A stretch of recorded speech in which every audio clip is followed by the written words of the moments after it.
El jutjat de Blanes, que cobreix Lloret de Mar i la resta de la selva marítima, tindrà una nova plaça de jutge.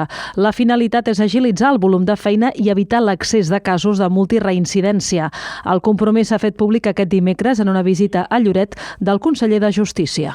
Per poder donar resposta més àgil, que al capdavall és donar resposta a la bona feina policial i que al capdavall és donar resposta a la convivència, perquè moltes vegades alguns temes petits de multireincidència, de petits furts, quan es van sumant i agregant, doncs la policia fa bé la seva feina, les policies, la local i els Mossos, però no hi ha una resposta judicial prou eficient, acaba enquistant els problemes. I aquest és el gran repte que tenim. Els alcaldes del territori han transmès al conseller la necessitat que la justícia sigui ràpida. Hem de ser més àgils i ràpids a l'hora de condemnar aquelles persones que no fan les coses bé i que necessitem que rebin els càstigs i la contundència necessària per revertir la situació que pateixen en algunes zones de Lloret de Mar i alguns actes que no volem per aquest municipi. La nova unitat judicial ha de ser una realitat al llarg d'aquest mandat.